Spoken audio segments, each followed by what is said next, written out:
Keluhan Henzo yang meluap-luap tidak bisa lagi ditekan, dan dia tersedak dan berkata, "Bibi, seorang pria bernama Tama meminta Devan dari keluarga Renza untuk mengikatku ke Shangri-La.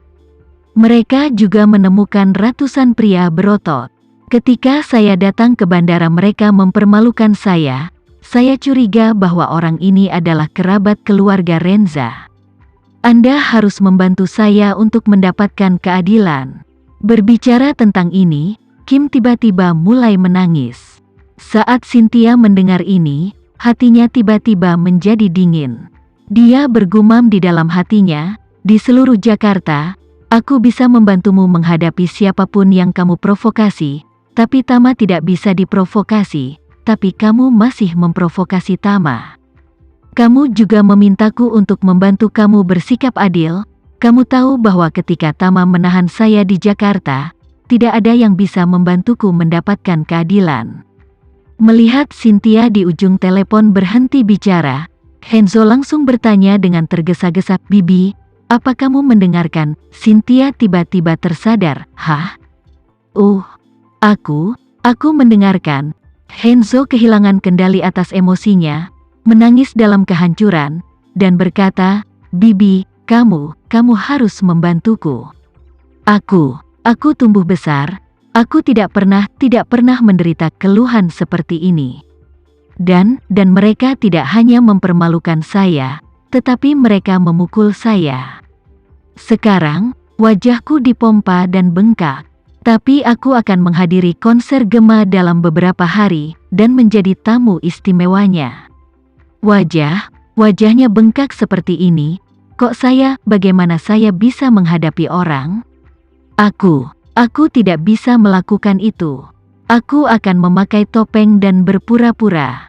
Aku akan berpura-pura menjadi raja penyanyi bertopeng." Cynthia mendengar dia menangis seperti ini di ujung telepon, tapi hatinya sangat lemah. Dia menghela nafas, dan bertanya, "Henzo, kenapa kamu memprovokasi Tama?" Henzo menangis dan berkata, Saya baru saja bertengkar dengannya di telepon, tetapi saya tidak berpikir saya ditangkap oleh orang-orangnya ketika saya turun dari pesawat." Cynthia berkata tanpa daya, "Henzo, siapapun yang kamu provokasi di Jakarta, bibimu dapat membantumu menyelesaikannya. Tetapi jika menyangkut Tama, bibimu juga tidak berdaya."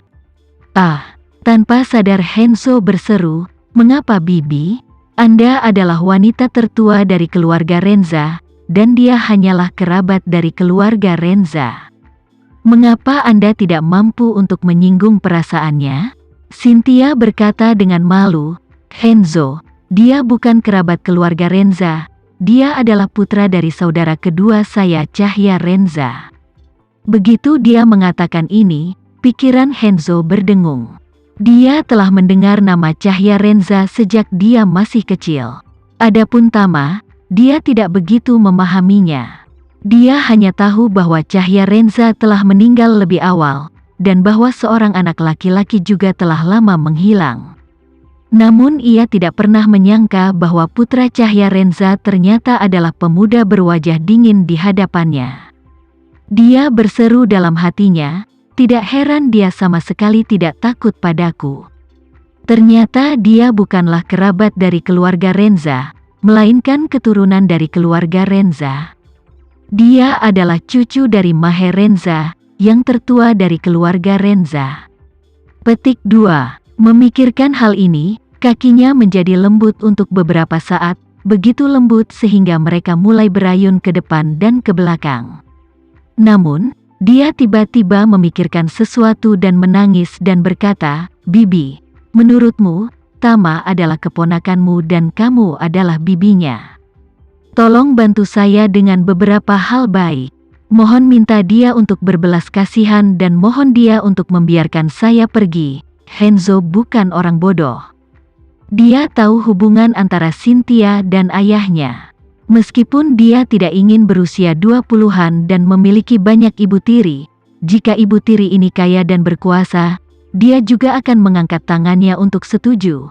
Jadi dia merasa baik-baik saja dengan situasi ini. Karena Cynthia memiliki perasaan terhadap ayahnya, dia harus membantunya dengan apapun tentang masalah ini. Apalagi dia tidak merasa kesulitan. Bagaimanapun, Cynthia adalah bibi Tama. Jika bibinya memintanya untuk melepaskannya, dia tidak akan pernah bisa menolak, bukan? Jika Anda adalah diri Anda sendiri, jika bibi Anda membantu orang lain untuk menjadi perantara, Anda pasti akan menyelamatkan mukanya. Namun, tepat ketika dia merasa Cynthia pasti bisa menangani masalah ini untuknya, dia di ujung telepon berkata dengan malu-malu, "Henzo, bibi tidak berdaya dalam hal ini." Henzo tercengang dan berkata dengan wajah penuh ketidakpercayaan, "Bibi, mengapa ini?" Cynthia berkata dengan canggung, "Meskipun Tama adalah keponakanku, jika aku menjadi perantara untukmu, kupikir dia mungkin tidak akan memberiku wajah ini." "Mungkin?" Henzo buru-buru bertanya. "Bibi, apa yang akan terjadi?" Cynthia berkata tanpa daya, "Jika saya maju untuk membantu Anda menjadi perantara, mungkin itu akan lebih menyakiti Anda." Ketika Henzo mendengar ini, seluruh tubuhnya tercengang. Dia berpikir dalam hati, apakah ini manusia yang menyebalkan? Bagaimana mungkin ada hal seperti itu? Wanita bau dengan nama keluarga Renza ini bukanlah wali. Mengetahui bahwa saya telah menyinggung keponakannya, jadi dia dengan sengaja tidak ingin menjadi perantara dan membantu saya. Saat sedang marah, Cynthia berkata dengan nada meminta maaf, "Henzo, bibi benar-benar tidak berbohong padamu. Jika aku membuka mulut ini, hukuman Tama padamu hanya bisa diperburuk, dan tidak ada kemungkinan untuk menguranginya." Henzo menemukan suara Cynthia sangat tulus, dan dia semakin bingung. Dia berseru, Kenapa ini bibi? Aku tidak bisa memahaminya. Apa kamu bukan bibinya? Bukankah dia berasal dari keluarga Renza? Apakah dia tidak mau memberimu wajah?" Cynthia tertawa mengejek, dan berkata, "Hehe, dia menatapku? Anak buahnya berani memukuliku, dan setelah anak buahnya memukuliku, dia tidak berbalik ke arahku, melainkan berbalik ke arah anak buahnya. Dan dia menahanku di Jakarta untuk malam tahun baru, dan aku memintanya, tapi dia mengabaikanku sama sekali, dan tidak ada gunanya ayahku menjadi perantara buatku." Berbicara tentang ini, Cynthia merasa masam ketika memikirkan pengalamannya ketika dia dipenjara di daerah kumuh di Jakarta, dan dia tidak bisa menahan tangisnya. Kemudian, dia berkata lagi, "Anda berkata, bibi bahkan tidak bisa menjadi perantara bagi dirinya sendiri, bagaimana bisa menjadi perantara untuk Anda?"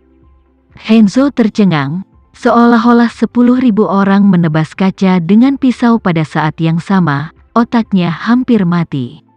Dia berseru tanpa sadar, ini kasar.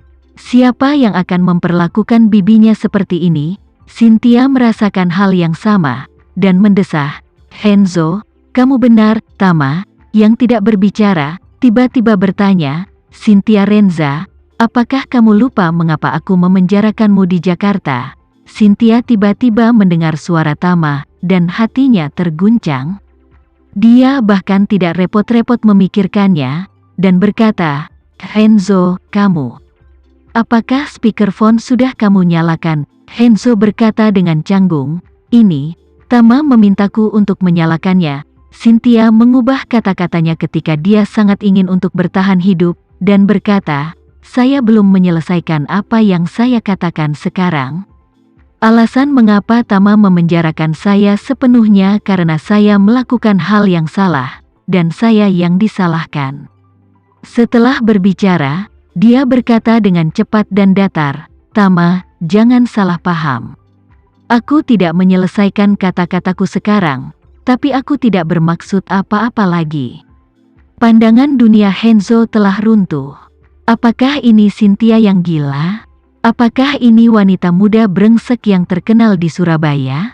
Apakah semua orang di Surabaya tidak tahu bahwa dia selalu sombong dan mendominasi, selalu melakukan apapun yang dia inginkan, dan tidak pernah memandang siapapun?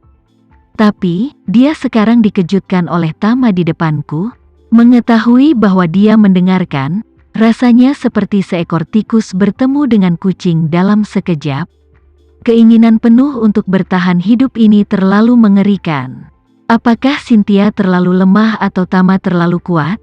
Tepat ketika Hanzo terkejut, Taa bertanya kepada Cynthia, "Jadi, sebenarnya, kamu tidak ingin membela anak ini kan?" Cynthia merinding di sekujur tubuhnya. Dia menemukan bahwa Tama benar-benar jahat. Dia tidak bisa membantu tetapi memfitnah dalam hatinya. "Jika kamu tidak ingin melepaskan Hanzo, katakan saja bahwa kamu tidak bisa memaafkannya, dan tidak ada gunanya bagi siapapun untuk menengahi. Tapi kamu harus berada di depan Hanzo dan memaksaku untuk mengakui bahwa aku tidak datang untuk menengahi dia. Apakah kamu tidak menjebakku dalam ketidakadilan? Mungkin aku akan menjadi ibu tirinya di masa depan. Jika kamu memiliki pendapat kamu dan aku tidak melakukan apa-apa, apakah anak ini akan melawanku di masa depan?" Karena itu, Cynthia hanya bisa menelan ludah dan memohon, "Tama, Hanzo, anak ini sebenarnya cukup baik, tapi terkadang dia sedikit kesal, dan kuharap kamu bisa melihat wajah bibimu dan menghindarkannya sekali." Tama tersenyum dan berkata-kata demi kata, "Maaf, Bibi, denganku, kamu benar-benar tidak memiliki wajah sebesar itu." Setelah itu, suara Tama menjadi dingin dan tegas. "Jika kamu tidak datang ke Jakarta dengan begitu arogan pada awalnya, menurutku kamu adalah wajah orang yang lebih tua, dan aku harus memberimu wajah dan rasa hormat yang cukup. Tapi kamu terlalu percaya diri untuk menjadi salah.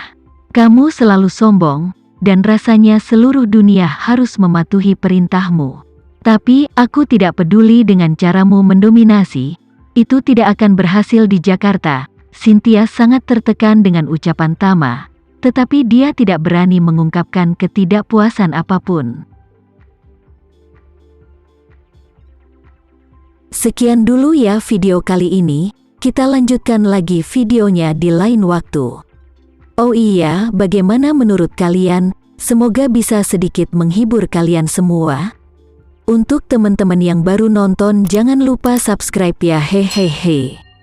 Dan kalau teman-teman ada yang ingin gabung langganan bisa langsung gabung saja untuk dapat fitur yang menarik dan sedikit membantu Mimin. Terima kasih banyak sudah menonton, sampai jumpa lagi, bye bye bye.